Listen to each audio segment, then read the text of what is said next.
2, 3, 4. Yo, yo, yo, yo, yo, yo, yo, yo, yo, yo, yo, yo, yo. Hey, yo. Hey, yo. Hey, yo. Hey, yo. I gotta stop this. Do not want to get flagged because of the background. Come on, man. Yeah. Why didn't you get that already set up? Yeah, just forgot about it. I got it. Don't worry. Yep. Y'all go ahead and walk them through what we doing today. Yo, yo, yo, yo, yo. It's your boy, Playboy. And your boy, Izze2Real. You know we always start some random-ass funny way every time. It's never nothing. You can't never get nothing right. No, we're just never, like, super professional once we start the show. We can get it right. One day. One of these days when we finally get, like, somebody, a producer in here where they be like, you need to be like this the whole time. You need to be right. You need to be, come on. That's soon. Come on. That'll be DeMario. Tighten up. Y'all need to be like this. I'm like, oh, why? why not just have fun, you know? That's when the fun gonna be taken out. Yeah. When we get producers and cameramen and all that type of shit. I think last week was funnier though. When you was singing the song and Look at my No, that's not what you were singing. We say a corker pushing. Nah, that wasn't what you was singing. That's the song of this week.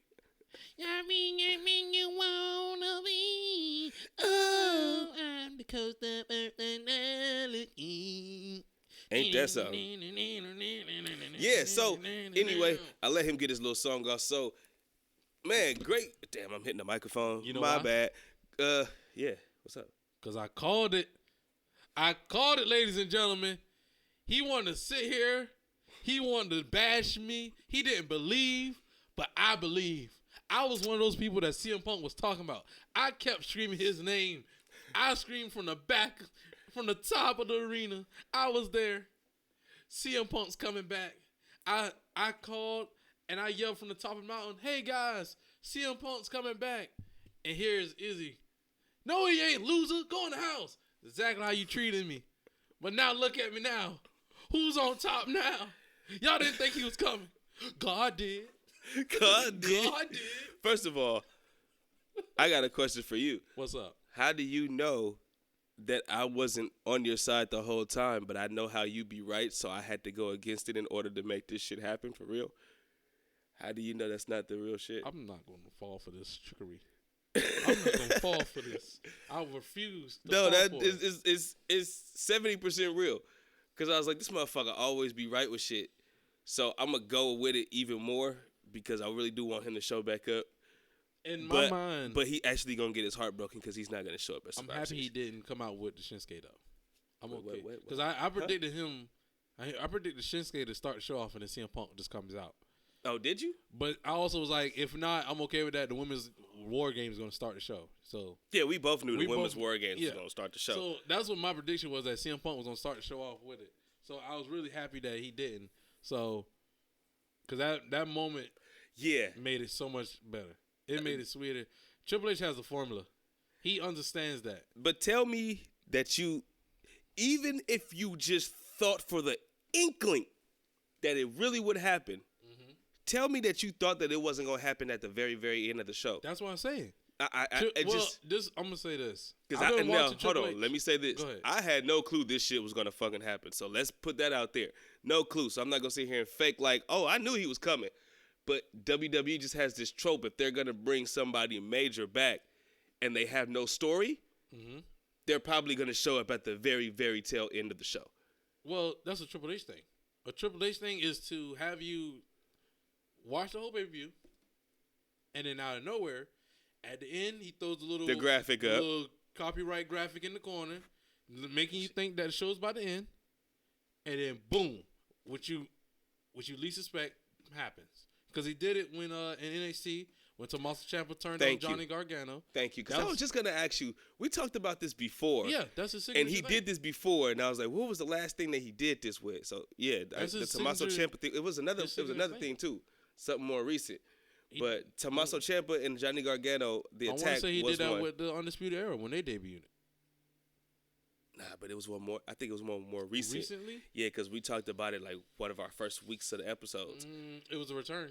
It was a return. It was a return. I'm trying to remember who's a big return recently. I don't even freaking It remember. wasn't The Rock. Bro, first of all, that's something we could talk about by itself. This whole year alone, WWE has returned so many people back to the WWE all alone. They just had so many returns. The Rock, CM Punk, Edge, he left, but John Cena came back. But Cena's there every year. He was there at the end of last year. So to me, I get it. It's still a return. He stayed for a while, though. It wasn't like he just went. It's not like one of those things where he comes back once, like a little homecoming. Who, Cena? Yeah. It do kind of feel like that at times, though. Well, yeah, when he gives you that one show and he just goes away for months. For like months. This like time, 7 months. He was there week by week, basically, every single week. For what? For 2 until the Saudi Arabia show? Yeah, so that's something just great to see and great to have. That it's kind of cool to have that moment, you know? Yeah, it is, absolutely. Especially when, because it's even more. But I don't even want to say just this year, the past 2 years. Because remember, we were talking about the Jeff Jarrett return when he went to WWE to do the little storyline with the Street Profits. Yeah. Like, so that, just the returns alone really kind of with Triple H at the helm. Because remember, that was Triple H at SummerSlam. So Triple H in control, because I have it written on here, so it was number 5, but I do it now. I want to give Triple H his kudos, man. Like, whether you like Paul Levesque, you have to respect him, and especially what he's done with the WWE ever since really all the Vince stuff kicked off. I don't even want to say this year. Just when the Vince stuff kicked off, Triple H has been at the helm, and every time he brings more viewers back to the product. He keeps the stories going. I love that he keeps the story going. And it is we as wrestling fans, and we've done it on this podcast, we've shitted on Vince McMahon before. But you have to understand, Triple H only knows wrestling and knows how the business works because of Vince. Because you have to understand, the position that Triple H is in now, Vince was in before.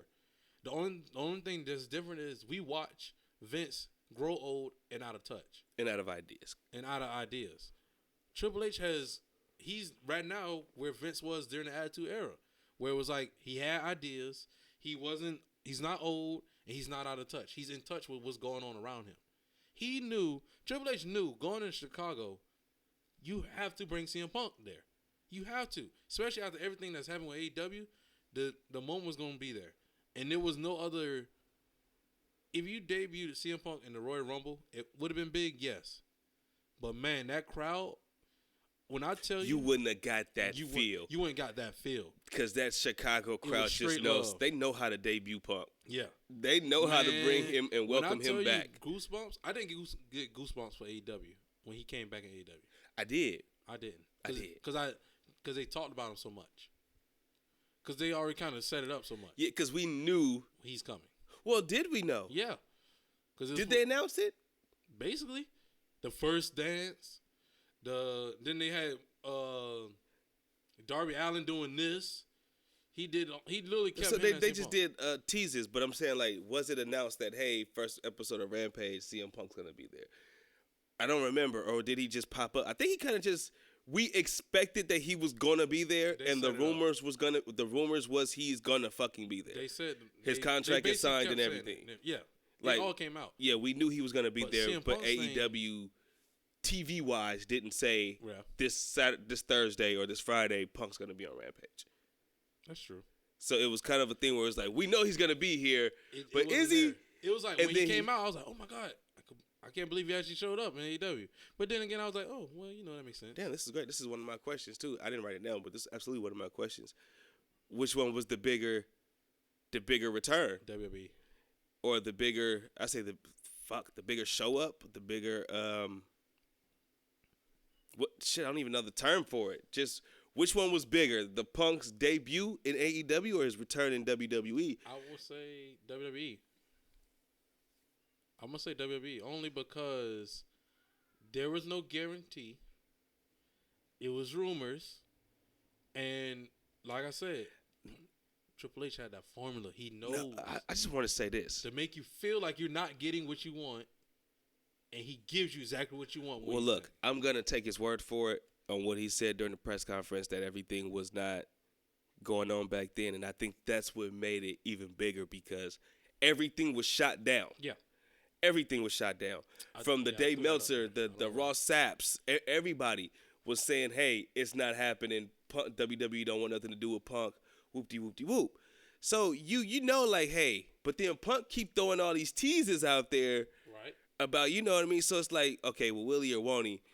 But then when the show goes on, you kind of get the feel like, hey, there's not going to be no Punk. Like, this is, you know what I mean? And it is what it is. It's fine. It still was a great show. It was still a great show. And then, like, Guard let all the way down.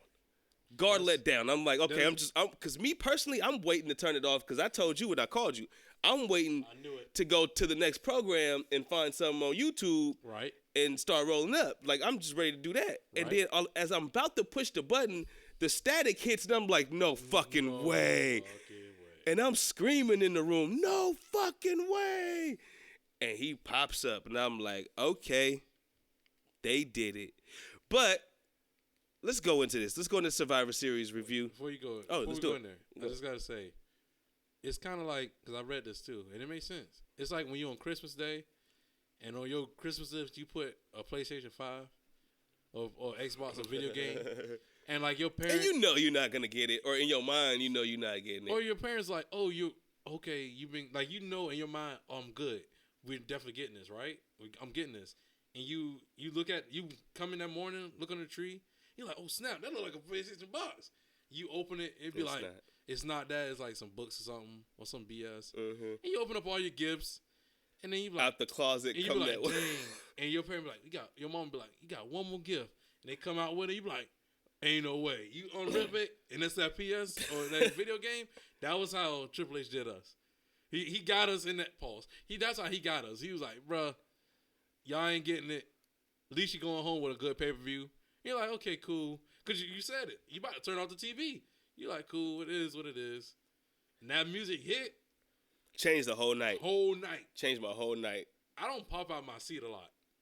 Oh, yeah, I was standing up. Like, I'm sitting there with my girl, chilling, watching it. I'm like, oh, that's good War Games. And I was like, man, I mean, CM Punk ain't here. I was like, I ain't gonna let him know my heart broken. But in my head, I was like, you know what? Punk Triple H won't do me like this. So I'm keeping hope. You still keeping hope alive. Then I seen the graphic come up, and I'm like, it's still there. The moment's still there. That's all. I was like, there's still a chance. There's still a chance. All I'm thinking is, when this screen start fading black, so will my heart. That's when I was like, yo, so will me. Once I see the screen start going black, I'm done. Says so in my heart. Bro, that music hit. I was like, oh. And you saw me earlier that day. I still had, like, we just came back from the party, whatever. So, like, I take the jacket off, and I'm like, bro, ain't no way. Whole arm lit up with goosebumps. And my girl, like, he just came. He returning to something? I'm like, returning? This 9 years. He's never coming back. He done talk trash on them. I know everybody about to call him a hypocrite, but I don't give a damn. I don't give a damn. I was like, I don't give a damn. He don't give a damn. We about to have a good time up in this month. I was having a good time. But yeah, let's go ahead and get up in this Survivor Series. Series review. I keep messing with the TV, and just because I don't know why. Oh, I get it. I get it. No. Go ahead. I got it. Go ahead and plug all your shows real quick, so we get that out the way before we even crank up. No, we did it at the end. Yeah, I mean, it's nothing. Survivor Series.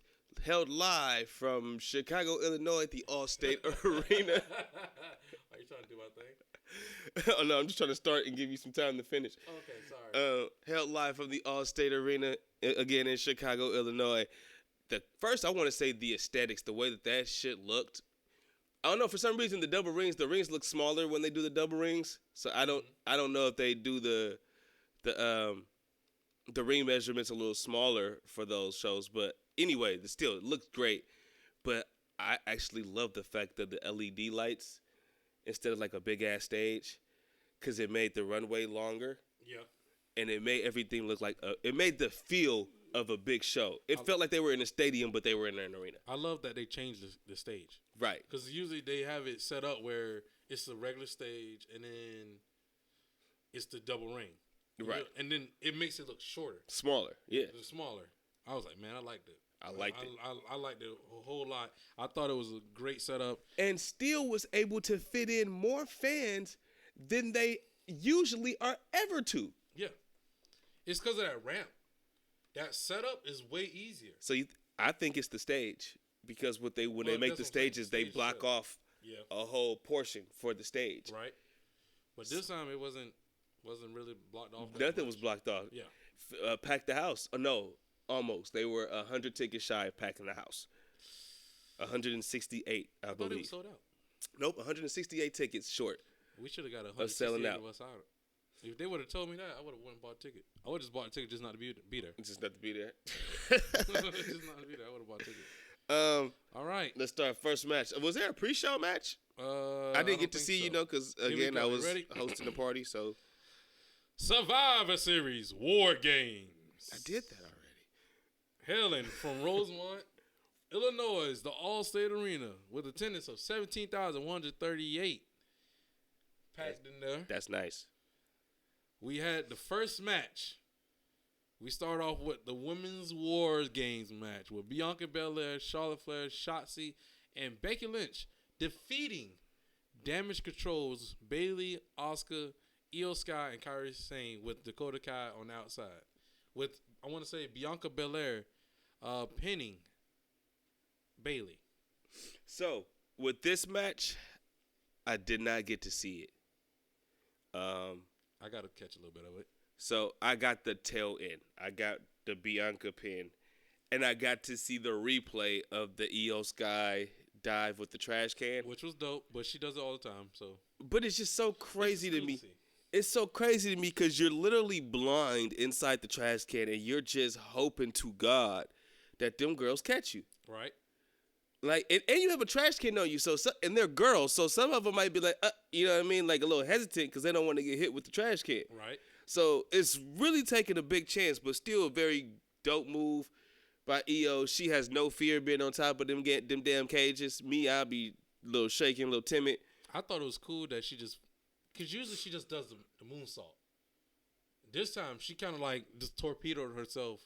In cross body. Literally just straight cross body. Just right. Like, all you see is a body going flying through the air like this. Right. With a trash can on it. I'm like, okay, I like that. I'll take that move.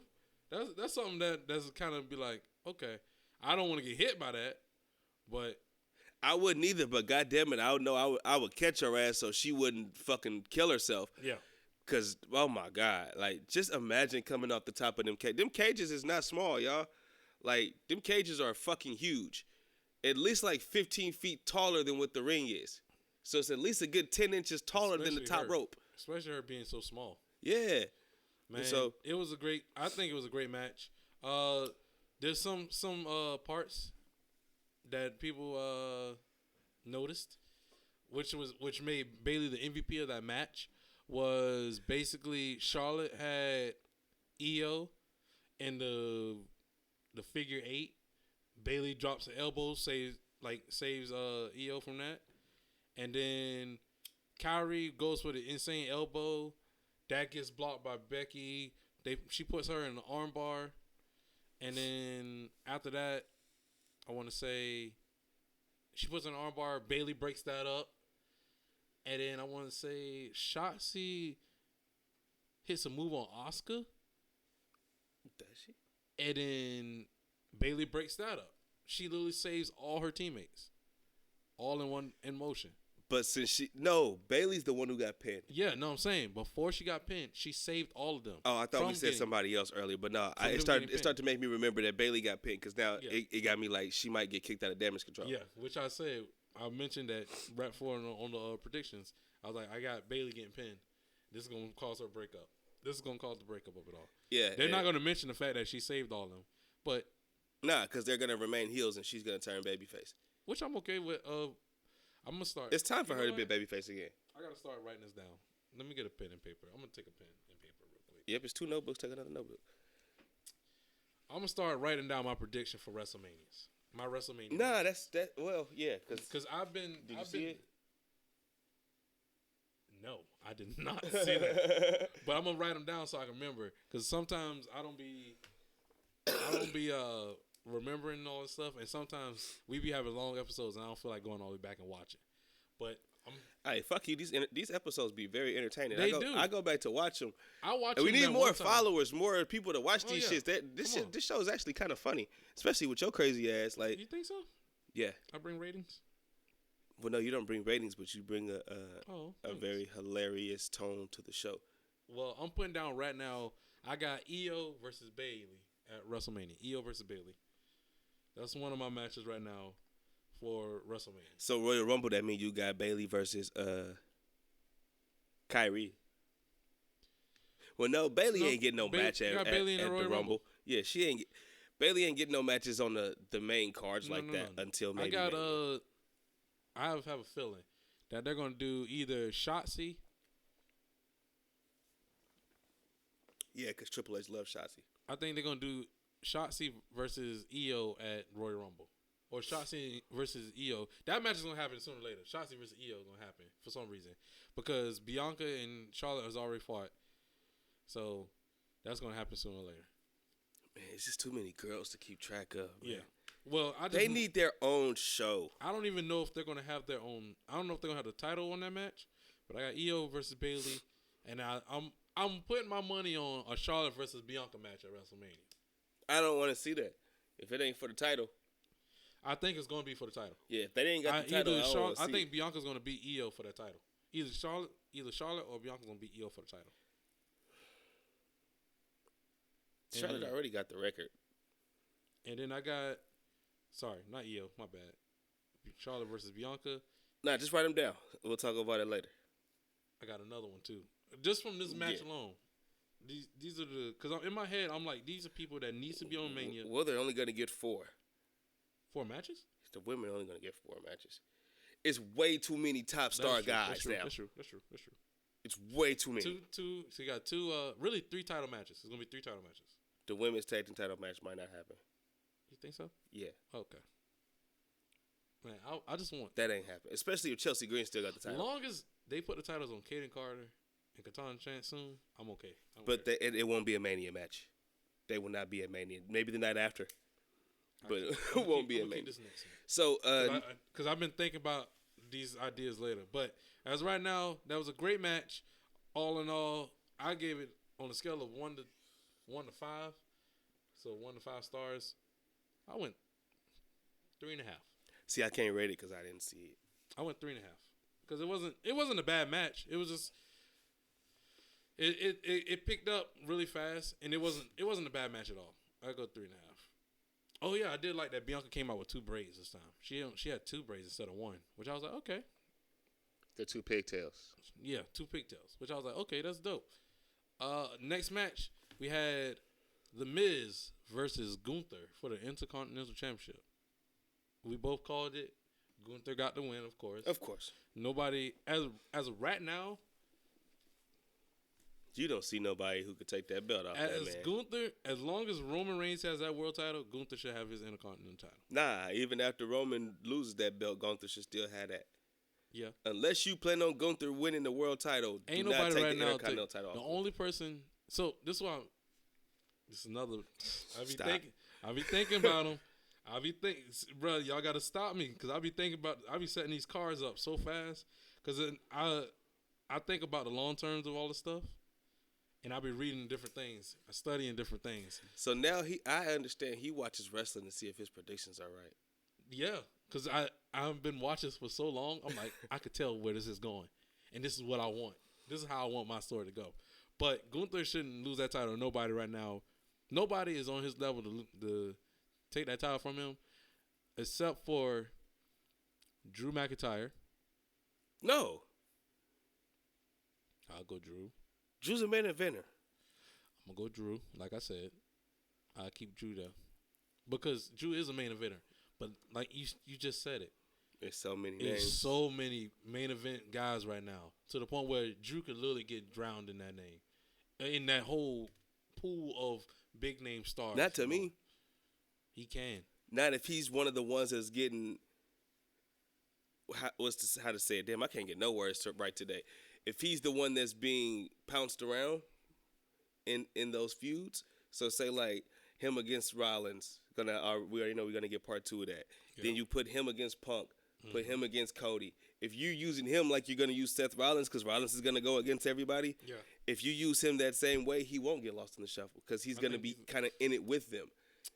You know what I mean? Because But somebody will have to come out. he's not gonna be.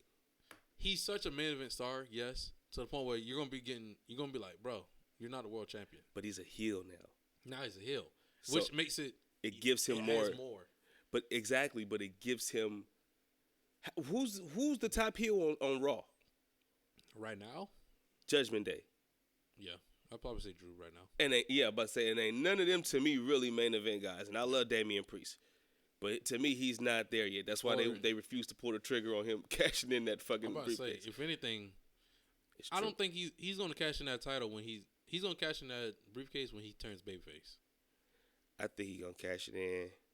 You know what I think they're gonna do? This is just my prediction. You give a lot of them, No, so I like it.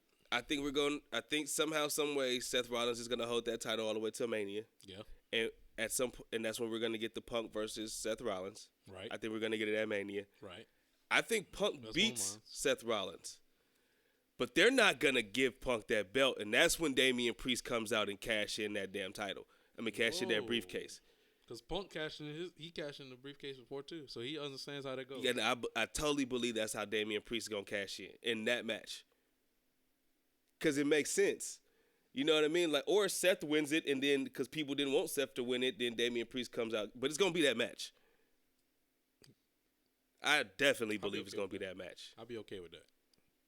and that's when he cashed out. I mean, this is far, but Randy Orton takes the Intercontinental title from Gunther. Has he ever? Yeah, he has been Intercontinental champion. That's his first title he ever won. But no, I feel like I don't want to see those. That's like John Cena winning the Intercontinental. He's never won that belt. It has to be somebody. It has to be either somebody who's ready for the big stage, or somebody that's already on the big stage to win that title from Gunther. There should be nobody else, or we give it to Chad Gable. Okay, I'm okay with Chad Gable. That's if you're ready to really push Chad Gable as something. Right. That's if you're ready to. But if he's still around Otis and Akira Tozawa, it's not going to happen. But I'm trying to think of somebody that's up and coming. LA Knight. No, he's going up to the other title. But you never know. Things could happen. Drafts usually happen right after Mania anyway. So. But that's what I'm saying. He's going to be the U.S. champion by that time. Because he's going. Oh yeah, he's going to win it at Mania against Logan Paul. I was like, no, he's going to lose it to Logan Paul, but no, he don't have it now. Logan got it now. Yeah. Fuck, who else? There's right now. Babyface wise, to beat Gunther for that title. Sammy's already had that title, but no. Because they're not giving Sammy that world title. Maybe Jay. Yeah. Maybe Jay. Yeah. Jay could take that title from him. But something is fucking telling me that he's going back to the bloodline. I keep having this feeling, and I don't know why, but even the storylines with Randy Orton. He could get tired of it. He could get tired of people not trusting him. And yeah, because he trusts his family. And it's like the storyline with him and Randy was like, well, as long as you're not with him anymore, nah, man, I'm not with him no more. Good.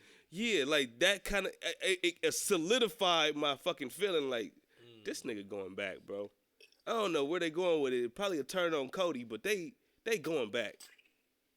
He going back. So I can see it. It's a possibility. Yeah. So, but if he doesn't, then yeah, I can see Jay taking that. But did you catch a Gunther and Miz match or not? I was there for it. I caught a lot of it. I was there for it. I was watching it at some points. There was a point in the match where Gunther had Miz down and was, he does his usual slap punches, or you know what I mean, like just slapping the shit out of him. But Miz the whole time had his arms up, and I'm like, Miz, just put him down. Just let us know that you tough and can take him. No. Like he would not put them arms down. So Gunther started slapping his back and slapping his arms, and I'm like, damn. Man, I'm gonna say this though. They had a lot of false finishes. Great false finishes, too, which I was okay with.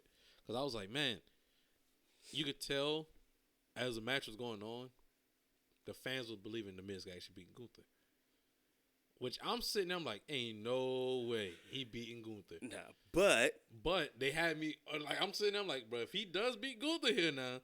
what was the sequence? He hit 2 moves and then he hit the Skull Crusher finale, and I was like, y'all playing with me. Oh, that's when he hit. I forgot what the other 2 moves was before. He had 2 low blows. Oh, so no, he kicked him in his shin the first time. He did a mule kick. Yeah, and then I guess it didn't go through. No, he meant to do it. Yeah, no, I'm saying he went to do it, but it actually didn't fully connect. Like, it didn't look like. So you think he meant to do the low blow?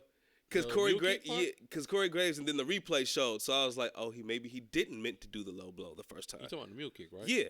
No, he meant to do it.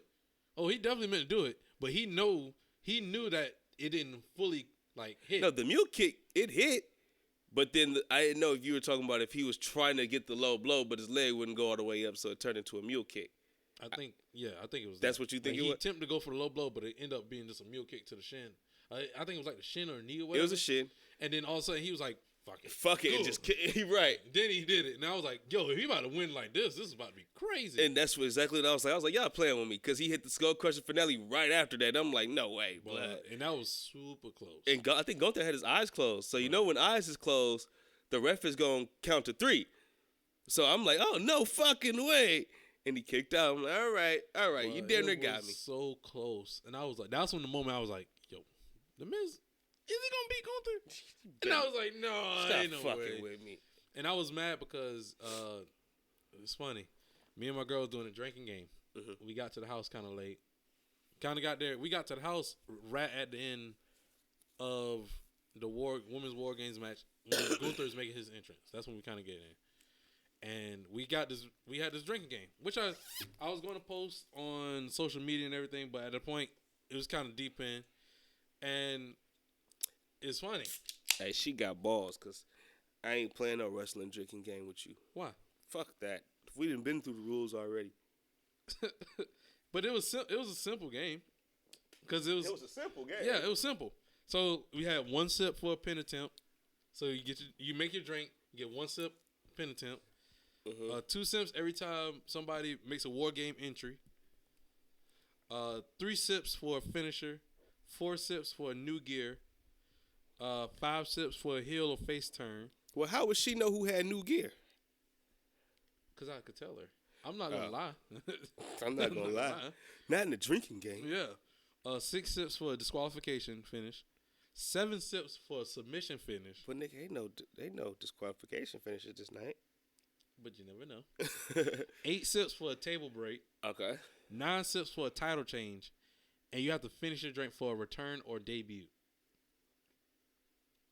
So. The end of the show, y'all was drunk alone. Oh, yeah, we was gone.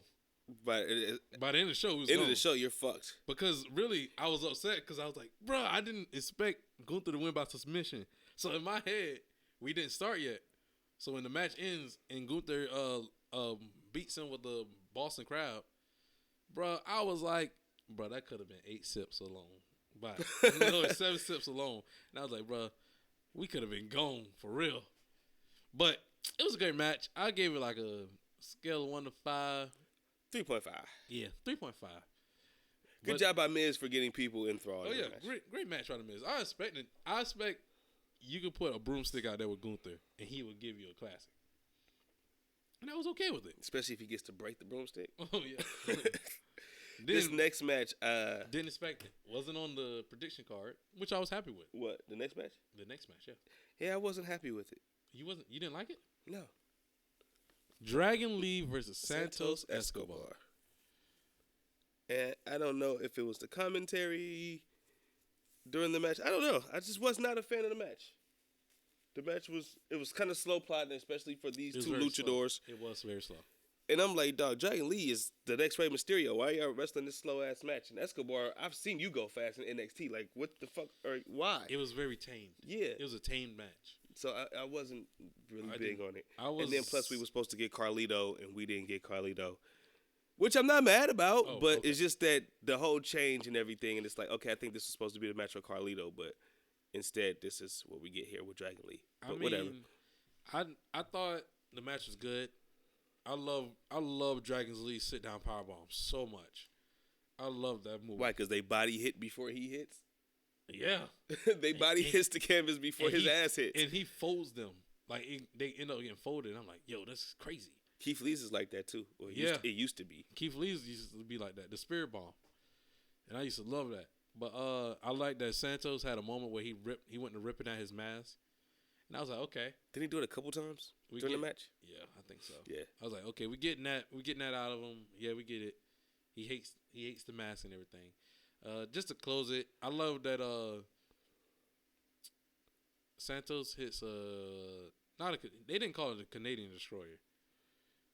They called it something else. Across the border destroyer. Yeah. And I was like, what? Because it was a standing destroyer, but I'm like, I don't know. Or did he call it a standing destroyer? No, he said across the border destroyer. Okay. Because he's Mexican. Which made me laugh. Like, me and my girl both started laughing. She was like, a what? I was like, across the border destroyer. Michael Cole. It wasn't Michael. Who was it? Corey. It was Corey. Shit. Corey made the call, and I just laughed. And I was like, what? Because Wow. even Michael Cole was like, what you just said? Like, he was like, what? A what? Across the border destroyer. And I was like, okay. And then he says it again with so much conviction. Yeah, he said it and again. Confidence. And we was like, and like, we all, like, me and my girl was like, okay, we'll take it. And he falls up with a Phantom Driver, which I was like, the ending of that match kind of was like, okay. But It was dull. I wanted more. It made me want more from them. So, on the scale of 1 to 5, I gave it a 3. I just gave it a 3. I'm going to go back. That women's war game, I'm going to go 4. Go 4.5, because this actually was really good. If you go back and watch it, it was really good. All right. Bailey, no, not Bailey, sorry. Shotzi. I remember, this off the top of the head. Shotzi got blasted in the face by Kairi Sane. If you go back and look at that clip, Kairi does like the spinning back fist, but with a trash lid, and she lit Shotzi up. Like she was in Japan. Like straight up, bow. And Shotzi comes up bleeding from that hit. Damn. That's how hard it was. And I was like, because when she hit it, I was like, ooh, damn. I jumped. I was like, bro, I wonder if Shotzi really got fucking. And when all of a sudden she gets up and she's bleeding. Oh, shit. Like she kind of got like cuts on her face. I'm like, oh, she lit her ass up for real. Oh, yeah, she was probably mad. Yeah. Like, little bitch. So, yeah, I'm going to go with the women's game got 4. Gunther got 3.5. Dragon Lee and them got 3. Then we got the women's world championship match of Zoe Stark versus Rhea Ripley, with Rhea winning. What's your thoughts on that, Izzy? What was your thoughts on that? I thought the match was entertaining. Mm-hmm. I thought it was very entertaining. Now, I'll say this. I fucking loved whatever the fuck Rhea was wearing. The chaps. Man, she looked like a superstar. Man, superstar personified. So I love that part of it. And I love that call that Cole made when she's coming out. The what? He was like, if you look in the dictionary, yeah. And I was like, that's exactly, in my mind, that's what I think of her. She's a superstar. Oh, yeah, she's absolutely a superstar. Yeah. The match was great, though. I love Zoe Stark's moves. To me, it's like, did she used to be like in the Marines or the military or something? Or I don't know. like But heavy training. She looks like it, and her moves are like military moves. Like she does a lot of military roles. Yeah. If you ever peep that, like she don't even take bumps really. They turn into rolls. Like if they give her a hip toss, she turns that bitch into like a military roll and then bounces into the corner. She did it in this match, and then she did it on Raw against Nia Jax. You talking about They just hip toss her, and then she does, instead of taking a bump, she just rolls. You know what I mean? So yeah. Again, I like Zoe Stark. I think she's a very beautiful young lady. She just looks very sleepy. I think that's the best way I could put it. Looks like a lot of bags under her eyes. But besides that, great match. I thought, of course, Rhea gets the win. I think it kind of elevated Zoe a little bit to show that she could hang. Yeah. There was no botches. Which So I like. That's what I look for when I see like a new contender, to see if they put them in there to see if they can hang.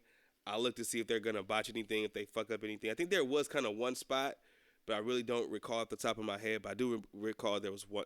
I do think that there was one spot that they kind of got some miscommunication on. Yeah. But besides that, still was a great match. Rhea knows how to fucking carry a match, especially as the heel with the baby face. But I love that one move. 3.5 for me. I love that move that Zoe hits. It's like a corkscrew. It's not. I don't know what it is. The 619 360 or whatever. You talking about her finisher? Oh, I thought No. that's what you was talking about. No, I'm talking about she did it last night against Nia Jax, but She bounced from the second rope yeah, to the inside. to the inside of the ring. It's like a corkscrew senton. And she has to do that with precision because every She time I does it think every she time. does it, I'll be like, please don't fuck up. You about to slip. And Bro, she never hit- slips. She hits it, and I think last night was the first time I saw her hit it, and it wasn't on the body; it was on the leg.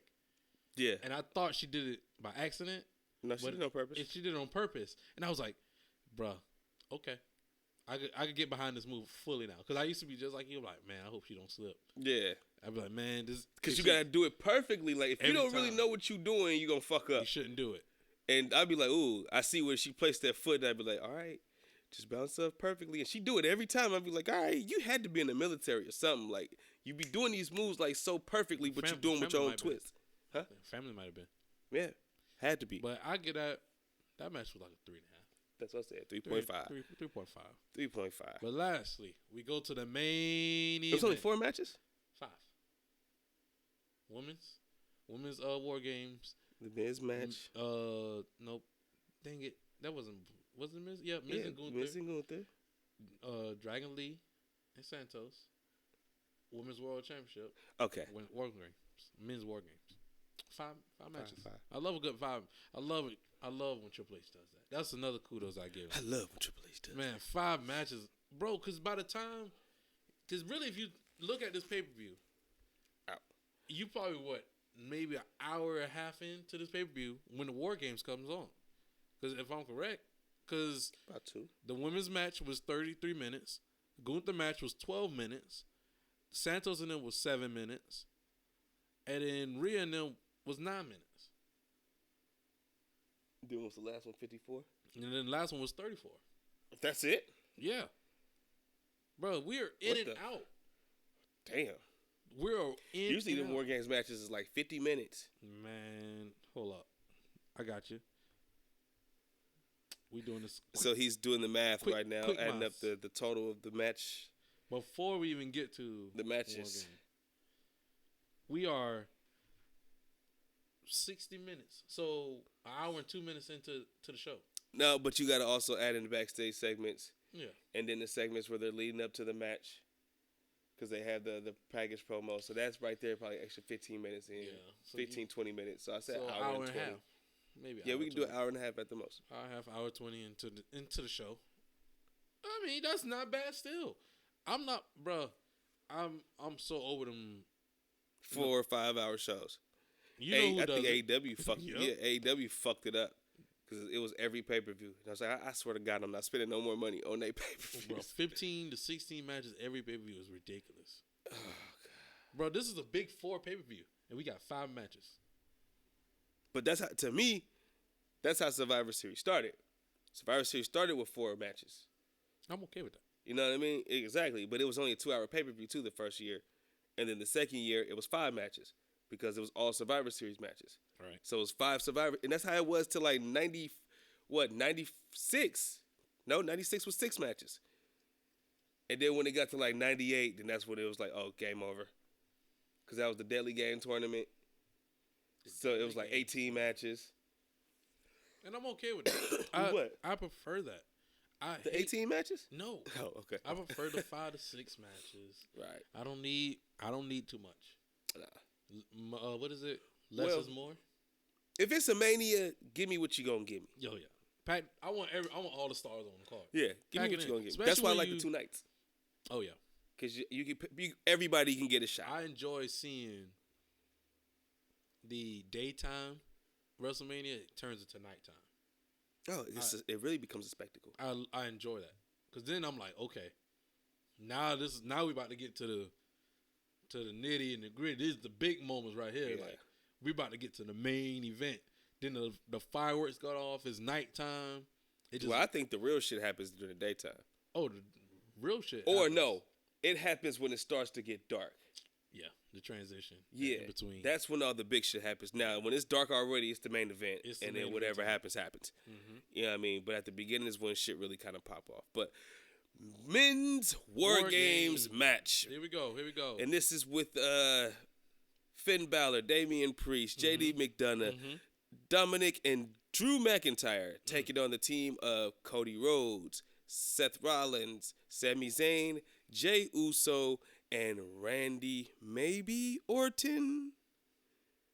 The way that the storyline goes for this whole match, the whole entire night. The whole night really was built around that. Is Orton gonna be there?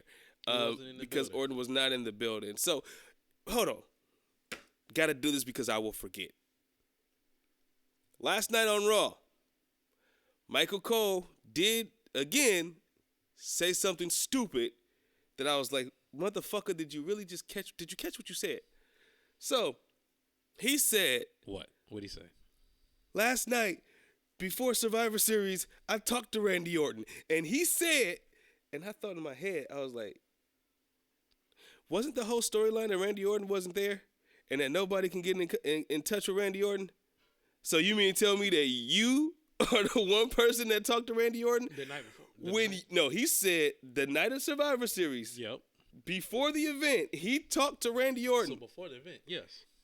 So why you didn't say nothing when you was on commentary trying to act like you didn't know if Orton was gonna be there or not? Because don't you try to kayfabe this shit for his ass? God damn it, he just didn't catch what the fuck he said, and then he stuttered because I think he kind of caught it, but he just kept going with it.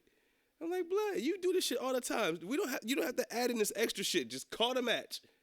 If you don't got nothing that's factual written in front of you, don't do it. He gonna say, I talked to Randy Orton before Survivor Series last night, and he was telling me that he feels like he's in the best shape of his career. When, nigga? Nobody got in touch with that. Nobody knew where Orton was supposed to be at. Quote, quote, kayfabe. But you talked to him. I didn't catch that. Good catch. I'm like, God damn it. He'd be on the cold. Cold facts. Yeah, the cold facts. Cold facts. Cold fact check. Jesus Christ. But yeah, go ahead. Izzy's cold fact check. That might be a new segment. Every week I'm going to catch him on something stupid he said. Every time. But he did make a call. And I'm happy I got it right here in front of me. Because I heard it and I was like, yo, that's crazy. And I knew that. But so, word by word. And I quote, on July 4th, 1987, at the Omni, thank you. Omni, that's crazy. At the Omni in Atlanta, the American Dream Dusty Rhodes created War Games. He never lost that match, and tonight Cody Rhodes enters it for the first time in his career. I knew Dusty created War Games, but I never knew he never lost a match. So in my mind, I'm sitting there thinking, bro, if Cody is he sure? If Cody loses this match, is he sure about that? Oh. Now I'm not 100% sure, but I know a lot of those first ones were against the Horsemen. Okay. And did he ever lose? I don't know, but I'm just asking the question. Like, a lot of those first ones was against the Horsemen, and the Horsemen wasn't really losing like that back then. Now, I know that maybe they used JJ, and JJ was the one who got pinned, but now, 1994, did he win the 1994 one? Yes, he did, against the Nasty Boys and them, because he wore jeans. What was the other one he was in? 87, 88,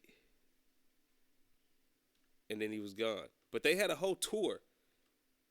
It was a whole tour of these damn matches. Where they went state to state to state to state, city to city to city with War Games matches back in like 86, 87. So, we'll see as he looks it up. Got 16 matches. 16 War Game matches. And he won every single one? Dusty. Yep. Won every single one. Never lost a War Games match for real. All right. Shout out to Michael. Shout out to Michael on that one. Hold on. Was J.J. Dillon in every single one of those matches? No. Except for 94. But the earlier ones, all the 88s and 87s. No. He wasn't in one of them. Which one is that? What's that? July 23rd, 1988. Well, I wonder who the hell took the fall in that one. They faced Arn Anderson and Barry, Ric Flair, and Tully. I wonder who took because somebody would have had to give up. So would it have been Tully? Or Barry? What's it? What an NWA Great American Bash Tour. Like you said, they was on tour. Oh, I thought it was a pay-per-view. I was like, damn, can I go back and see that shit? Oh, no. There's It's another tour. one with Kevin Sullivan. Kevin Sullivan and the Road Warriors. Sorry, guys. We're just trying to see. Oh, yeah. I'm just checking. But, yeah, it looks like he never lost one ever. He never lost one All right. in the War Games. I was like, damn, I don't know, because the tour ones were never broadcast, so I don't fucking know. But I heard Michael Cole make that call, and I was like, I knew Dusty created War Games, but I never knew he never lost one. He was the booker. And I was like, if Cody go in this War Games and lose, boy, That's what you was thinking? boy, he gonna have a heartbreaking moment. That's what you was thinking? And then he also stated right behind that, Cody also created an event in this city. What, All In? All in Chicago. When they first did All In 2019. Now, the first one, I'll give Cole his credit. That's a good callback. The second one, pointless. It was pointless. Pointless. To bring that up was hella pointless. I mean, it's just now they're just re-acknowledging that he was an EVP in AEW. We know this shit. Yeah. But I hate the fact that now WWE is starting to acknowledge everything outside of WWE now. It's like, fuck all them other niggas. Go back to just being about y'all. Fuck everybody. And I said the N-word. Sorry. Fuck all them other people. Go back to being about y'all. You know what I mean? Like, don't worry about all these other companies no more. Because ain't none of them on y'all level. I like it. That's why I can't wait to see this Collision fucking ratings. Gives me some gives me history that I didn't know. Like, I didn't know about the Oscar and not Oscar and EO teaming up outside WWE in Japan. I didn't know that. I bet you didn't know that Oscar used to do softcore. I didn't want to know that until now that you just said it. And you just said it live on.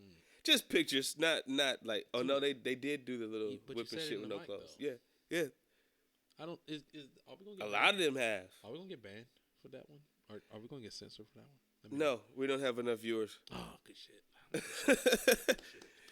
All right. So, the main event of Survivor Series. Let's go. The best match of the night. Best match of the night. I love that there's a part where Jay comes out. First of all, I love that Jay makes his entrance and he climbs on top of the cage, does the thing, does the wave. What the fuck does yeet mean? Yeet. Where did that come from? And what does that mean? I think it's supposed to be. Yeet. You never did that dance before? Nah. Oh.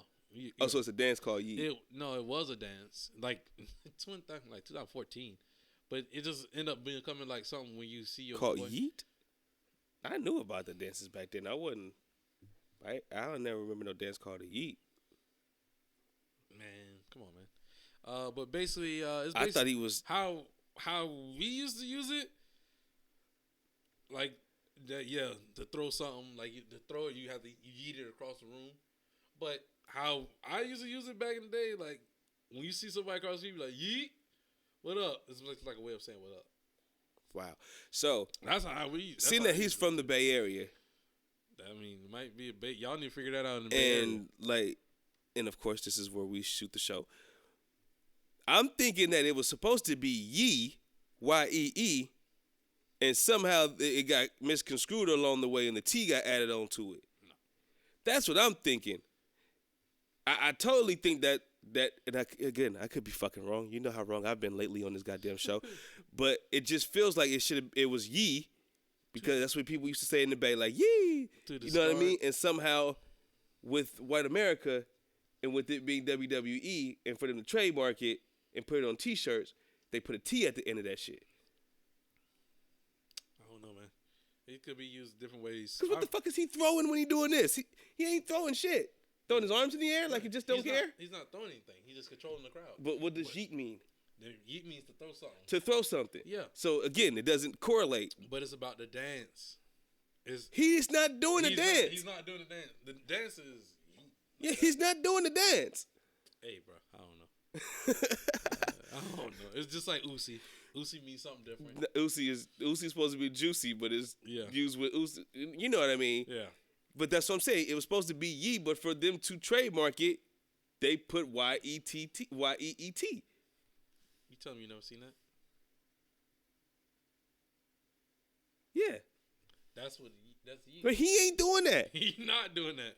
Hey, man, I don't know, man. Yeah, back to the match. Anyways, back to the match. He comes over to the crowd. He got the crowd hype, which I was like, okay, this is nice. They dope. First of all, one thing I love about War Games, I love when they do matching fits. I love matching fits. I'm a huge fan of matching fits. Everybody everyone's coordinated. Everyone looks like a team. I love that. Agreed. 1,000%. That's one thing I would never want them to take away from that match, or I would never complain about. And one thing I would never complain about. That's one thing I'll always look forward to when it comes to Survivor Series. Right. Are they gonna come out as a team? Because I hate. But to me, Cody had his same fucking garb on. He just got that shit put, some little camo put on the side. Camo in there. Because he showed it before the event. I saw that in his trailer. And I'm like, that's the same fucking pants. First of all, if you've seen this trailer, my dog is living luxury. Me and my brother looked at it. I was like, oh, he got money. Oh, that brother got money. He living in a house. That motherfucker was looking like it was marble, wasn't it? Yeah. I was looking at it. I was like, how he got marble in a tour bus? Nigga, in a tour bus. How is that possible? I was like, yo, he got money for real. He got marble. He got wooden cabinets. He got the marble sink. Hey. I'm like, bro, this dude got money. Hey. I see why him and Jay was lit. Ain't no telling what he got in that tour bus. I'm trying to see what's in the tour bus. I'd be a groupie. Crazy. Just to be in that tour bus one time. Bro, I just take so many pictures. Like, yo, y'all see this marble tour bus? Y'all see this? I just want to go take a shit in the bathroom. and marvel at the marble on the wall. Yo. That shit. Yo. That motherfucker had a shower in it and everything. Bro, he had everything. I was like, yo, this dude got money for real. I thought this was all a joke, but this is dead serious. And that was his because he had a picture of his daughter in that motherfucker. Yeah. So everything. I'm sitting there, I'm like, yo, that's crazy. But yeah, I love when everybody's coordinated and everything. There was a moment. Jay goes into the War Games, and out of nowhere, and I'm sitting there, I'm like, oh, Drew wants to go in. I was like, Drew about to come in next. And okay, bet. Damian comes, he puts his hands on his chest. I was waiting for it. I was waiting for it. I was like, this is going to be the moment he explode. I was waiting for it. And I was like, damn, it didn't happen. But I knew somebody was going to stop him. And I thought Dom was going to stop him the second time, but Dom didn't. Dom was like, he thought better of that shit. Yeah. But when Damian did it, I was like, I knew he was going to fucking do that. But is he going to headbutt you? Because Drew was fucking seething. Right when Jay came out his cage, he was ready. He was like, I'm going in next. You can see it. Like in his face, he was like, bro, I'm going in next. Ain't nobody about to stop me.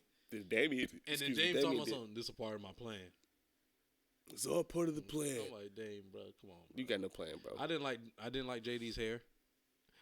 I don't know why. That was a random moment. I was like, I hate his hair. For some reason, I was like, yo, I hate your hair.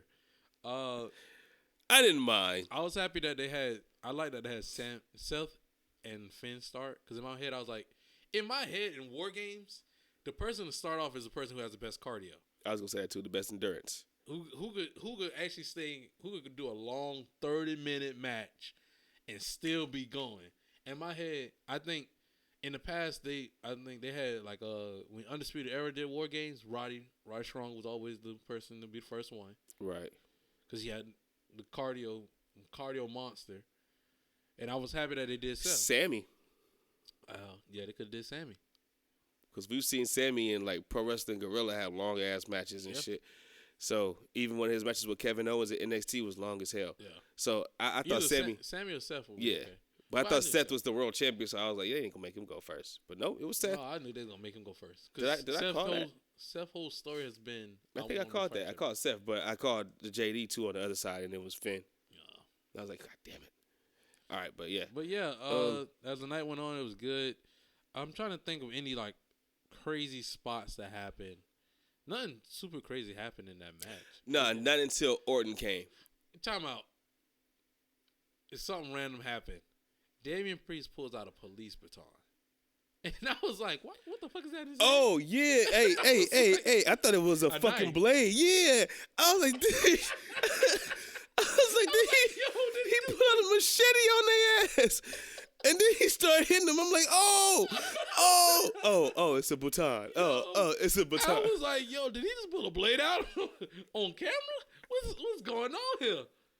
I was like, yo. Hey, we on the same page. Punk showing up means everybody gets to go buck wild. Hey, I hella thought he pulled out a machete. I was like, no, this nigga did not pull out a machete. Don't buy into your Spanish heritage. Bro, he pulled out the. I was like, I saw the baton. I was like, yo, what? It didn't look like no baton at first, though. It looked like a silver blade. Like, and it's the way he did it, because he was like that. I was like, yo, what's going on here? And then he connected with it. I didn't think maybe if he was going to connect with it, I'm like, oh, yeah, that's a blade. He ain't going to connect with it. Nah, he connected. I'm like, oh. I started shaking and jumping like, oh. No, it's a blade. That was so funny. But, yeah. Man. They get to the point where everybody's out the cages. And first of all, Dom, they didn't even do the 10, 9, 8 countdown. They just booed him the whole entire time, which I was like, that's crazy. And then he gets jumped. And then out of nowhere, Randy doesn't come out. Rhea comes out with the Money in the Bank briefcase. Money in the Bank. And I'm like, and a referee. In my head, I'm like, how's this about to work? She's on the cash in, the referee gets in, and Dame just gets the pin, and that's just how that goes. So nobody was gonna stop him, like whatsoever. Nobody from the other team. Nobody from the other team was gonna. Y'all don't fuck with Seth like that. Like y'all just gonna watch him get the title taken, whatever. Yeah, I would. But Randy comes. Randy shows up. I have voices in my head. Building erupts. First of all, the roof is hanging on by duct tape and wires at this point, because they already and Band-Aids. It's hanging on. They like there's a guy up there trying to fix the roof. Like, okay, nothing else. If anything else happens, this thing is gone.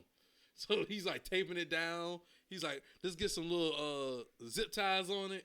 Right. Anything we can. Get some Band-Aids. Man, Randy, I was nervous. I was nervous when he first hit the first RKO. You thought he was going to turn heel? No, when he first hit the first RKO, I did think he was going to turn heel. But when he hit the first RKO, I thought about his back. In my head, because I'm like, man, he hits that RKO, man, his back. He can't hit that many RKOs like he used to. Because that's one of his things. That's one of the reasons why he's about to retire. Because the RKO is so much damage on his back. So I'm sitting there. He hits RKO. I want to say he hit on Dom, and I just look. And I'm like, ooh. I'm like, yeah, let's see how he look after he gets up from the RKO. He might got that adrenaline pumping right now, so he might be okay. Of course he does. He's gonna be sore later. But I was like, man, I was kind of nervous about it. But what was your thoughts on Randy's return? Great. I thought when he looked great coming back. He looked more of a dad now. You know what I mean? Like, he looks like his dad now, if that makes any sense. He looks like Cowboy Bob Orton, just looked like the bald version. But he still came out and looked good, ripped to shreds, hit some RKOs. I love the spot where they all hit Randy's DDT through the ropes, where all 4 of them hit it, or 5, however many it fucking was. Games. And I thought that was great. I'm gonna move past that. Fuck Michael Cole's random ass quips. And then, of course, the spot to end the match, I thought was fucking amazing. Oh man! And it got me out my seat. Hell, it got Coda out her seat. Bro, the way they launched. I'm like, no, because you know how the whole setup is. Because he's sitting on the pipe. The pipe, because the pipe is a steel lead pipe inside the cage. It's like on 2 little straddles of the cage. Yeah. So that's what he was sitting on, while the other 2 were parched on the other 2 sides of the cage. Right. And I'm thinking in my head, like, and I see Orton kind of doing all this and stretching his neck. I'm like, are y'all gonna throw him off that shit? Like, no way y'all gonna throw him off that shit. And Randy gonna try to hit that shit? And they threw him off. And give all props in the world to JD McDonough, whether they studied this or practiced this or not. He hit it perfectly. He Superman that hoe. And he hit the canvas perfectly with his arms right there to protect him. It was perfect. And Orton was so juiced that he hit it. It was like when he hit Seth with the RKO at Mania in San Francisco that one year. Oh, yeah. It was that. And he popped, allowed Cody to get the crossroads on Damian, was it? Yep, it was on Damian. And 1, 2, 3, Team Cody wins it with the help from Randy Orton finally showing up. And what I thought was maybe the third best War Games match that WWE has produced. Because I like the other two with the Undisputed Era. Okay. The two with Undisputed Era I felt like fucking unmatched me. If you don't put Undisputed Era's War Games in that top 2 conversation. Yeah. And I mean, just either 1 or 2. Right. I like the first one. The second one was a little overdrive. With Roddy's on the... He's with the Authors of Pain versus Sanity versus Undisputed Era. And then he changes sides at the end. No, that's not the same. That's not the same match? Not the same match. So have they had 3 or 2? Undisputed? Yeah. Because they had one with Ricochet. When Ricochet hit the ball off the top. That's the second to last one. That was the second one. So I'm talking about the one before that. No, I'm saying that's the second to last one. So they had like 3 altogether. Okay, so what's the one where they had the white on? That's the white camo. That's the one with Roddy for the first time. That's the one with Kevin Owens. Kevin Owens, Dijak, I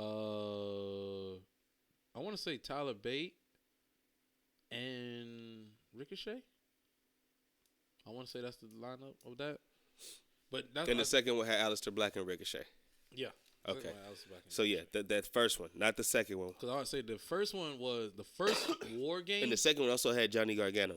The very first War Games had the Undisputed Era, which was just Adam Cole. It was 3. Yeah, it was Adam Cole, Kyle O'Reilly, and Bobby Fish versus Sanity versus Authors of Pain and Roddy Strong. Yeah, with Roddy Strong. I said Roddy Rich. With Roddy Strong. Which was actually, to me, that was the best one to me. I actually enjoyed that one so much.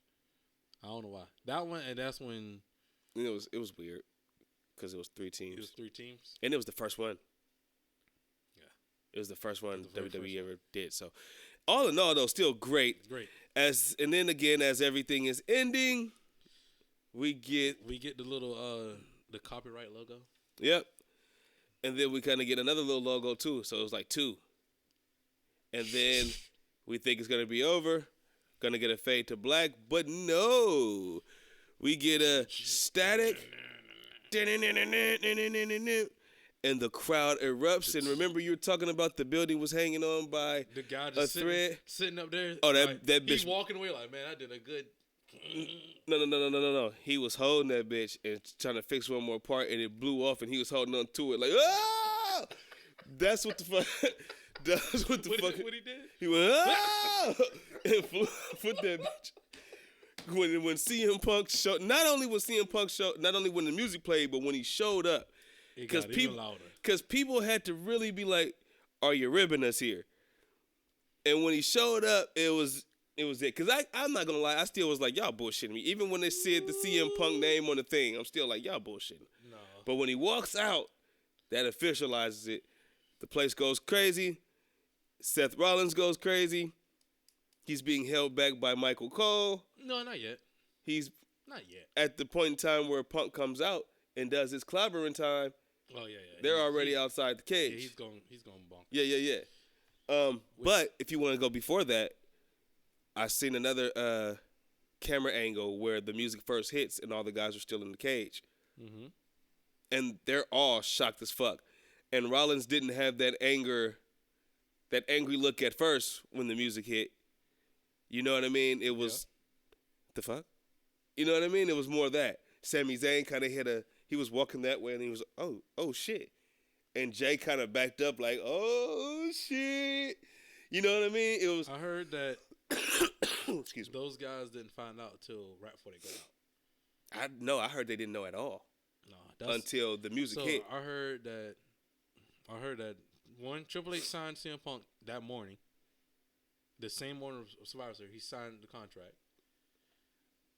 They got him into the building halfway through the show, right? Halfway through the show, and then they didn't tell them. All they told them that somebody was coming back. Well, I think they said CM Punk's coming out at the end of the show. They did not know CM Punk was coming out. They was coming. They knew. They did not know. Now, I think one person knew. I think Cody knew. I absolutely think Cody knew. But as far as Seth Rollins, I don't think he fucking knew. Now, it was absolutely kayfabe and real the way he acted. It was both. It was a mixture of both. But I don't think he knew. I don't think Drew knew. I don't think Rhea knew. But I think she was happy about it. I don't think Dominic knew. I don't think none of them knew. Real shit.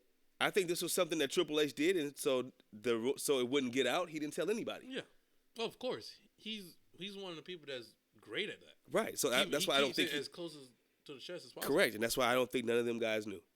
And I think you saw a legitimate reaction from them in the ring when the music did hit. And I think Seth Rollins, being gold, knew how to capitalize on it once he seen him to go stupid. Well, I just said that Seth knew. I only said Seth knew because in that moment, he's setting up the storyline as it goes on. So, like, he knew, he had to know to set up the storyline. The only way I say that he knew, the only way is that Punk, the whole agreement for Punk to come back was that he had to call Seth Rollins and Roman Reigns. You have to call those two. If you call those two and smooth things over or whatever the fuck history that y'all had, smooth that over. Right. You're good to go. We're good to go. And that's maybe the only way I say that Seth Rollins knew. Now, if that did not happen, I don't think Rollins knew at all.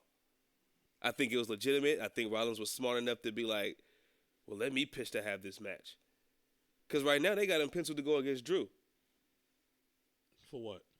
Whatever's next. Drew attacked him. Drew headbutted him and caused himself to bleed. Drew's getting another title match at right. either Royal Rumble. Well, got to be Rumble because they know December pay-per-view. I would say Rumble is when you give Drew another chance. Yeah. I wouldn't, and I'll put him in the Elimination Chamber. And he fails again. And he loses, and that's how we set up another match for him at WrestleMania. I'm not gonna say what it is, but I have a match set up for him at WrestleMania. Yeah. Well, it won't be with Gunther. Huh? It won't be with Gunther. No. I have it for somebody else. And it won't be with Roman. No. And it won't be with Rollins. No. So it won't be a title match. No, because it won't be LA Knight. So it won't be a title match. Yeah, so I ain't worried about it. But yeah, anyway, still great to see that. Still great to have Punk back, all in all. I think we talked enough about this ad nauseum. 71 minutes already. Yeah. So overall, that War Games match, I give that a 4.8. Yeah, 4.8. 5. Overall, the whole entire pay-per-view? 5. I give it 5.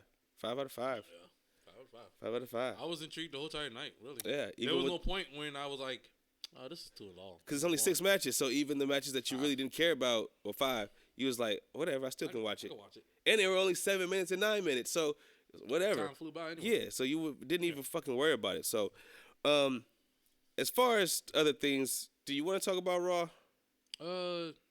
Nothing really big happened on Raw. Just set up of certain rivalry of 3 rivalries, really. Right. The Cody Rhodes against Shinsuke Nakamura. That's something just gonna be a filler for Cody, leading into really. Right. To be honest with you, that's probably going to span all the way to Elimination Chamber, because it's going to play with Nakamura. It's going to end up with them like meeting in the Royal Rumble. Nakamura's probably going to get eliminated in Royal Rumble by Cody, or vice versa, and then they're going to end up fighting that Elimination Chamber, and this sets up. Really, I can see that. You all over the place. I am, because you could do it where they have a match of 4, and Cody's end up winning the Royal Rumble. If he going against Roman, he'll need to have more than one match against him, dog. You do this shit one time at either the Rumble or you do it at Elimination Chamber. If Cody wins the Royal Rumble, we do Cody versus Nakamura at Elimination Chamber. If Cody doesn't win the Royal Rumble, we have Cody in the Elimination Chamber. With Nakamura. With Nakamura. So they still won't get their one-on-one match until like a Raw or something like that. Until a Raw or something. Because it won't be no time on pay-per-views. That's okay with me. That's why I said it's either or those options. Right. If Cody wins, we get Cody versus Nakamura one-on-one at Elimination Chamber. If Cody doesn't win, we get Cody and Nakamura in the Elimination Chamber. Right. Cool. Boom. Perfect. Yeah, I don't care. I'm down for it. Randy Orton and Judgment Day, that's just something for him to do. Just to do until he gets his hands on Bloodline. if he does. And I think that's how they're gonna tie in that ends where Judgment Day and the Bloodline are in cahoots together. I think that's where they're gonna tie that in. We'll see. And we're gonna end up with we're gonna end up with a 6-man tag or something like that of Randy Orton, AJ Styles, and I be forgetting AJ Styles is still in the fucking company. Yeah, because he got taken out by Bloodline. And then we got Rollins and Drew set up, which we already kind of just talked about. So we don't really need to go into that again. He might get his match at the Royal Rumble, and then we'll see. And then the last thing was just the Punk interview. I did want to talk about that. Yeah, so his promo at the very end of the very end of the show. Yeah. You said interview, so it threw me off. It's still an interview segment. To me, nothing was absolutely wrong with his promo. I just thought that the crowd was so shit. Yeah. Sorry, Nashville crowd, but you guys were shit. They shouldn't have had him return there. It should have been somewhere more lively.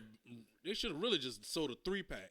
Had SmackDown, Survivor Series, and Raw in Chicago. Well, yeah, you could do it in Chicago, but you could have switched to like the other arena because there's 2 of them there. Yeah. The United Center. Like you could have did the United Center for Raw and SmackDown. Isn't that where they was at? No, that was at Allstate. For SmackDown too? I don't know where they was there for SmackDown. They was there. They was in Chicago, they was in Chicago for SmackDown, but I don't know if they was in Allstate. I think they were in Allstate. Yeah. Because they had the same exact ramp set up for Survivor Series for SmackDown, so yeah. See, probably makes there. sense. No, all they had to do was go to the United Center. Yeah. And just for his interview, and then wherever after that, you can go wherever. You know what I mean? But I just feel like the crowd wasn't really. They chanted his name, but they just wasn't lively. The crowd could have been way more lively, especially during his interviews. He was trying hard, or his promo.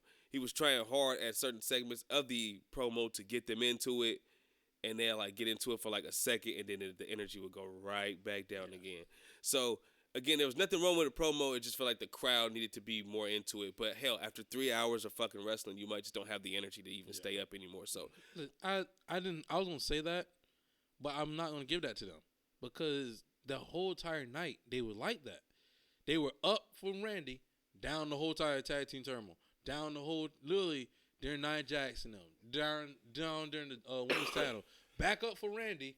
Down again once the match ended. So they love Randy Orton in Nashville. And then they was up again for CM Punk to come out, or they was up for Cody to come out anyway. Because you know we always got to get our 2 woes on Monday.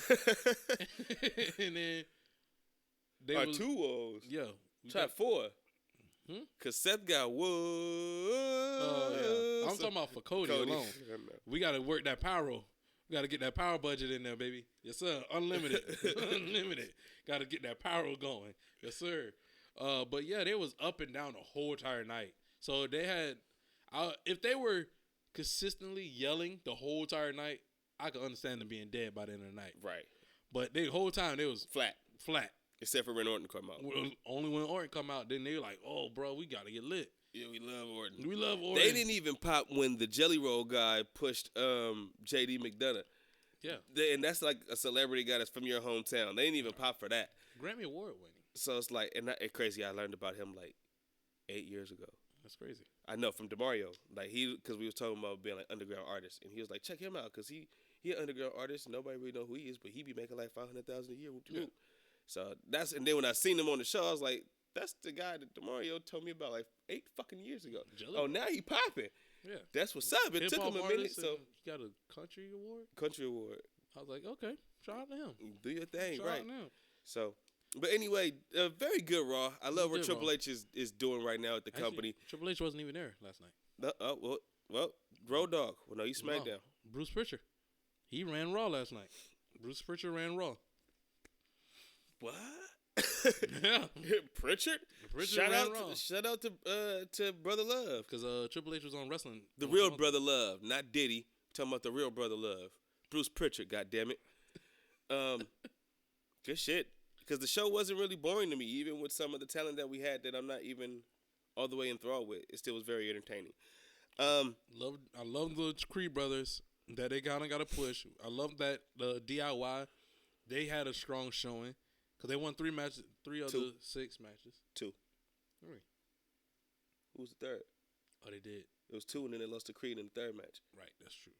Never mind, you got it. And then the Creed won 2 anyway. They won 3. They beat DIY, New Day, and then they beat Imperium. Mm-hmm. Was there one more in there? Mm-mm. Who pinned the two twins, the two Indian guys. Veer and was that DIY? DIY. Okay, so yeah, it was still a good showing. Another good showing for Zoe Stark, even though she lost to Nia Jax.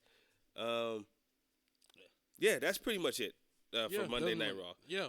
The only last couple of things I want to get into is, well, we can kind of go about that. It's kind of hand in hand. So fuck it, we're gonna go hand in hand. First with Punk, who could be his potential opponents for CM Punk now that he's back? I thought about it when he first came out. I was like, oh, you can get this match. You get this match. I should have wrote it down. So I was writing it down just now. So, of course, you got Seth Rollins, Cody Rhodes, Sami Zayn. I put Finn Balor on there, Roman Reigns, Chad Gable, Gunther, and then this is off one. Ilya Dragunov. Sorry, Mike. I got one for you. And I love all those names, but I got one for you. I know it's not going to happen, but I would love to see it. CM Punk versus AJ Styles. AJ Styles. Oh, my gosh. How can I forget about that? CM Punk versus AJ Styles. Especially after the little bullshit Twitter back and forth that they had back in 2020. Remember when CM Punk was last in WWE, AJ Styles was in TNA during that moment. When they was beefing then too? Well, yeah, they've been beefing for a while. When CM Punk left. Oh, you were just thinking of other. Oh, yeah, he was. He was in TNA. He was actually in the prime of his TNA, to be honest with you. Was he? Yeah. He was. This was 2014. Was he in New Japan? No, he wasn't. On his way to New Japan. He wasn't in New Japan yet. Okay, so no, because 2014 is when the Bullet Club first started, and Finn was ahead of that shit. Finn wasn't there. When AJ didn't come to 2015. Finn wasn't there when CM Punk left. Nah, Finn was Prince Devitt in he was in New Japan. And AJ didn't go to New Japan until Gunther wasn't there. Dragunov. I was trying to think of some new guys where I was like, oh, this would be a cool match to see. AJ, of course. Oh my gosh. AJ Styles, yo, like that's a big one right there by itself. Huge. I'm really trying to think of somebody else. I'm trying to think of his style and who will work good with CM Punk. But if he ever comes back, a Braun Strowman, I think, just to have Punk work with a big guy, I think that's kind of cool. Yeah, because he knows how to work with bigger guys. Bronson Reed. Give me a couple more months with Bronson Reed. Shinsuke Nakamura. Yes. Oh yeah, absolutely. Shinsuke versus CM Punk would be crazy still. You know what? Yes, because Triple H is in charge, and Triple H has been using Nakamura pretty goddamn well. Nakamura just has to win money. No, I don't care. I'll be okay with that match. Yeah, I'll be okay with a Raw match. A Raw match, yeah. Right now with Ricochet, I don't care. Turn Ricochet into Prince Puma. CM Punk versus Ivark right now.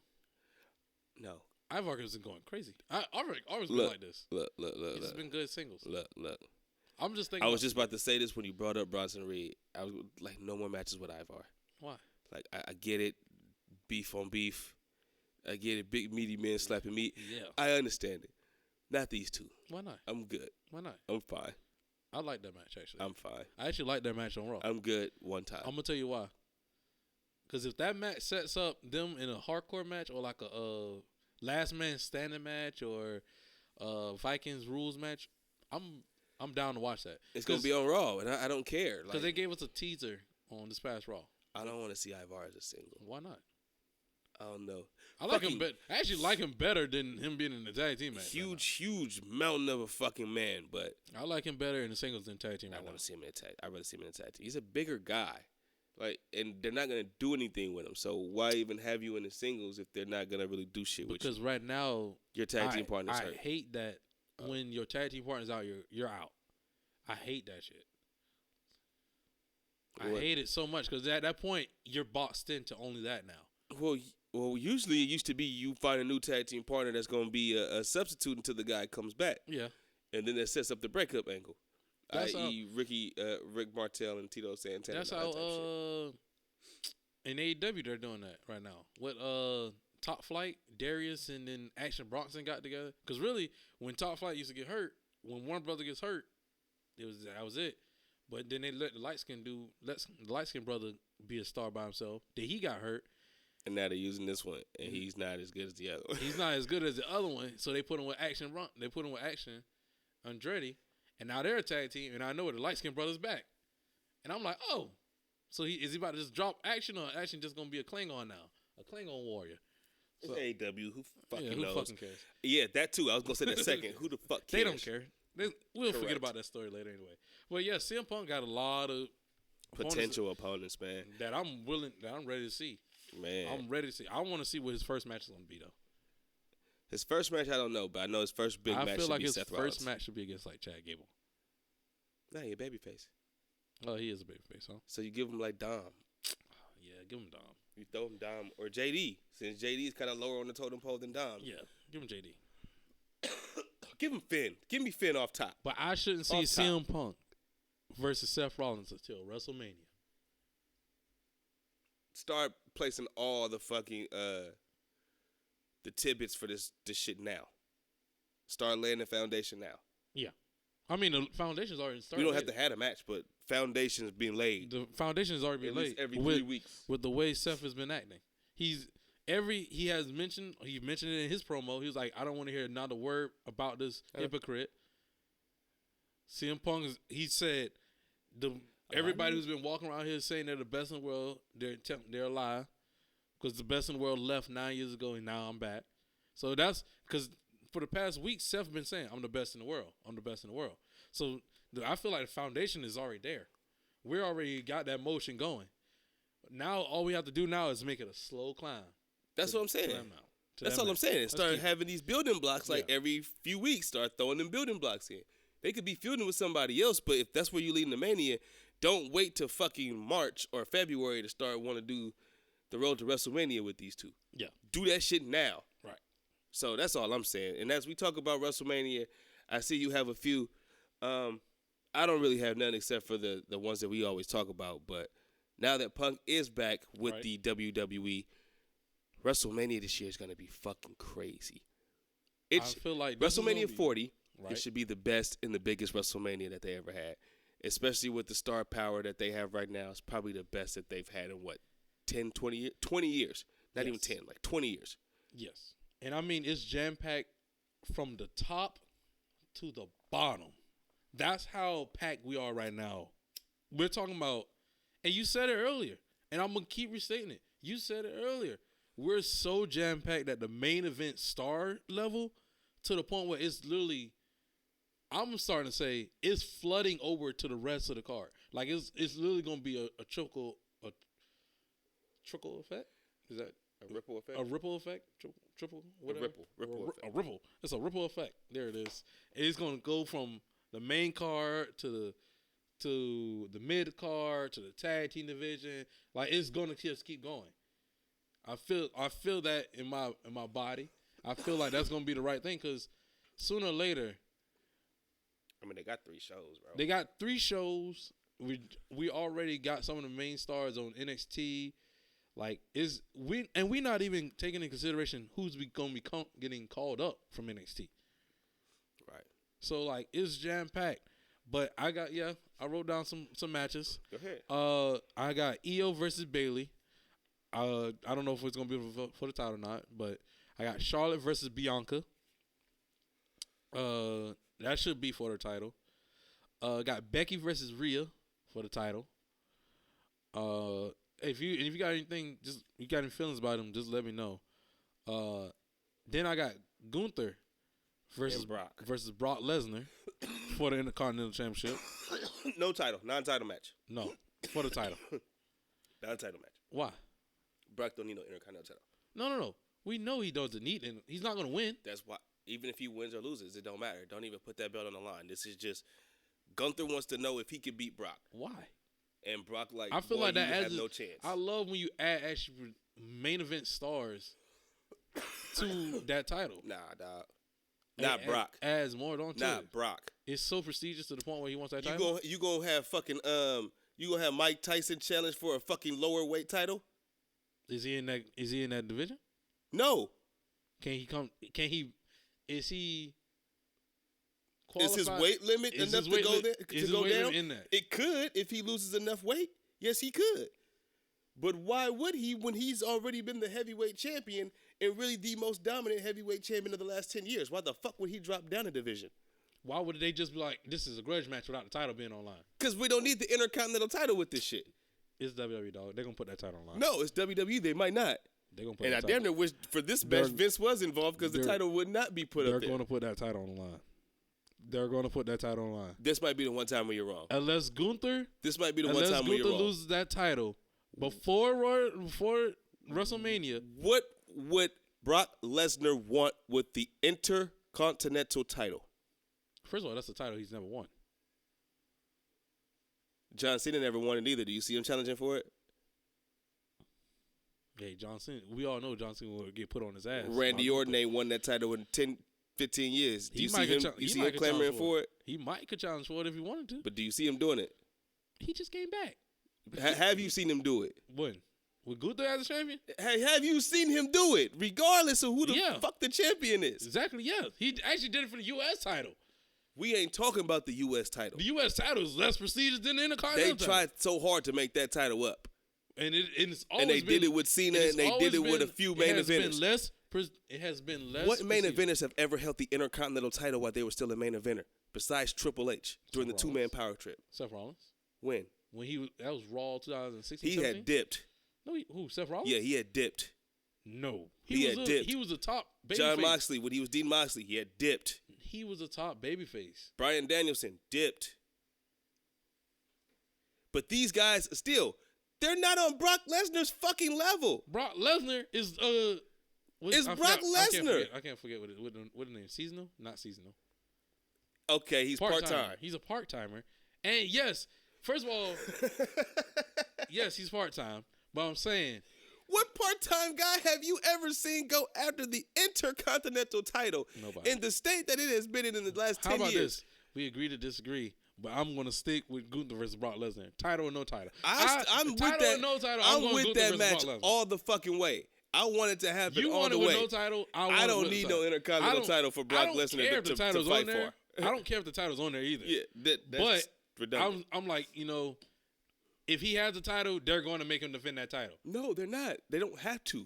Is what I'm saying. You say they don't have to, but because they're going to. No, they don't always do it. Who? Name when the last time WWE can have a match where he doesn't defend the title. We had a champion on Mania without defending their title. With the Intercontinental title, that's happened a lot in history. When the last time have we had an Intercontinental champion defend his championship? Well, actually, have a match on Mania without him defending the championship. It was a match with Dean Ambrose. He didn't defend the title. Where he didn't defend the Intercontinental title. And then there was a ladder match. For the title. But it still wasn't like a big-ass fucking match like that. Okay. And that was all right. 30, that was Money 32? in the Bank. When the Intercontinental champion went for the Money in the Bank. He's trying to go for a double championship. It doesn't matter. It just fine. All right. The way that they treat the Intercontinental title like that. Fine. No, fuck that fun shit. This is where the ratings is. You got me here during the Warrior Games, so fuck it. I'm getting this out. I will give it to you. They will have the match without the title. Fuck it. Move on. Now these are two main event. This is what I think. Night one main event is gonna be CM Punk versus Seth Rollins. Yep. And shout out to Jim Cornette for calling this shit like 8 months ago, 4 months ago. I swear to God, he called it. He was like, night one should be CM Punk versus Seth Rollins, and night two should be Cody Rhodes versus Roman Reigns. He was saying this before you. Okay, then fine. I'll give it. Whatever, Jim. You get it. And him and Lance was arguing. The Cornette boys. Yeah. He's a part of Cornette boys, y'all. And then we got Cody Rhodes versus Roman Reigns on night two. Yep. And then I got LA Knight versus Logan Paul for the U.S. title. And then I have Drew McIntyre versus Jey Uso. Either Drew McIntyre versus Jey Uso or Jimmy versus Jey. Jimmy versus Jey. I'm okay with either one of those. It's probably going to be Jimmy versus Jey. That out the fuck, I don't know. I don't want it to be. I don't want it to be Jimmy versus Jey. I prefer Drew versus Jey. Right. Because I feel like that match only sets up because either A, we're going to get Drew McIntyre versus Jey at Royal Rumble, or Seth Rollins versus Drew McIntyre at Royal Rumble. One of those matches is going to happen at Royal Rumble. And if I think I don't think he gets Jey. I think it's over. But if Drew doesn't get Jey in a one-on-one by Elimination Chamber, I think Jey is going to eliminate Drew from the Elimination Chamber. And that's going to cause him to look, because he's already going mental over Jey Uso. No, but he said it on Raw. He was like, I got to put Jey on the back burner. And he literally just went ballistic on himself because he chose Jey over him. Yeah, because he gave Jey the title shot. Yeah. When he's like, I should have had the title shot. Yeah. So, and I get it. Because he beat Jey, which is logically. But Seth beat you, so, I mean, fuck. I mean, he got to go against the one he's never beat. So, you know what I mean. But that's so far my WrestleMania matches that I got right now. I don't have a tag team match right now because tag team titles kind of went cold. Yeah. I feel the Creed brothers should beat Judgment Day for the titles. But then again, I don't think so. I don't know why they even having a match. It's like two heel teams. Like, that was kind of crazy. How? Because the Creed brothers are like, they've been presented like more of heels. They're not heels. Oh, they're getting no reaction then. They're just, because they haven't. What WWE thinks is everybody watches NXT. So you should know who the Creed brothers are. But you can't just do that. Trying to tell us how they think? Huh? You trying to tell us how they think? Yeah.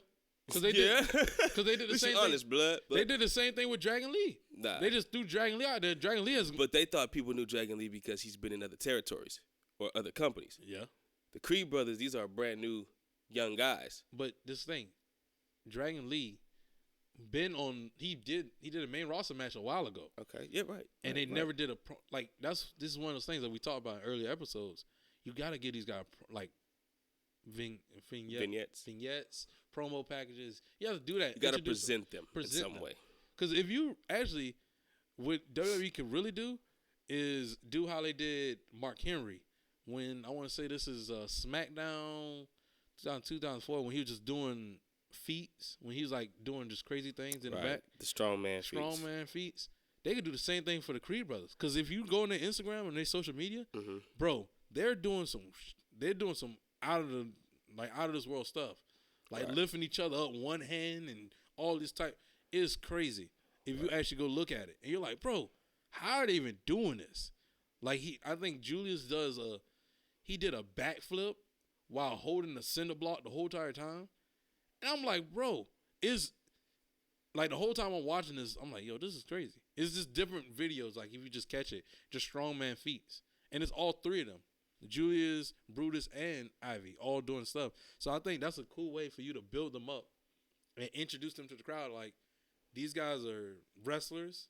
These guys are literally strong wrestlers. Like, even every time he does a little, I think he did it on Raw when he picked Johnny Gargano up while he was laying down and had him in a suplex hold the whole entire time while standing up. I was like, okay, got some muscle. Then he did something strong with Otis. I was like, okay, he got all right. Like it was well, not Otis. I want to say it was somebody else that he had picked up. Like, and I mean, it was kind of cool. He did a moment when he climbed on the back of Brutus and jumped on the top rope. Don't name all they goddamn moves. Like, come on. It was pretty cool. I mean, hey man, I'm trying to hype up the Creed brothers. I see. So you tried to hype them up for 3 minutes. I just let you go. Like, and in my mind, I'm sitting there like the Creed brothers should be tag team champions right now. If we want to do it, let's put them titles on Creed brothers or DIY. That's the only people that should be Judgment Day. DIY been there the longest. They're more experienced. You put those titles on them. Either of them. That's two. it. Creed brothers, you give them a shot. Let them prove themselves. DIY is dead in the water right now. And then you give them the tag team titles and let them see if they could do. Let them hold them titles for like 6 months. Go against every tag team. Then they lose it to a team that gets over. Maybe the Creed brothers. But first, when we do that, combine both titles. Absolutely. Combine both titles. Ain't no reason to have both of them. And get new straps. Yeah. That's it for me. Yeah. I'm not gonna lie to you guys. I want to watch this Warrior game. That's it. That's it for me too, man. I'm getting up out of here, man. Give a shout out to Heavily Opinionated Podcast with your boy Playboy Troy, Cooley High, Platinum P, Melly Mel, and DJ Rose. This past episode, we sat there. We talked about college football. We talked about the Michigan versus Ohio State game. We talked about in NFL the Eagles game. We talked about that versus the Buffalo Bills, that shootout that they had, and then we also talked about the Josh Giddey situation. So yeah, you guys go check out that episode of the Heavily Opinionated Podcast. And with that being said, ladies and gentlemen, boys and girls, children of all ages, this has been another episode of We Are Wrestlemaniacs 2. I was late. It's your boy Izze2Real along with my boy Playboy Troy. And we'll see y'all again next week, and hopefully we got some more juicy stuff to talk about on another episode. This was episode 20, so yeah. Yeet.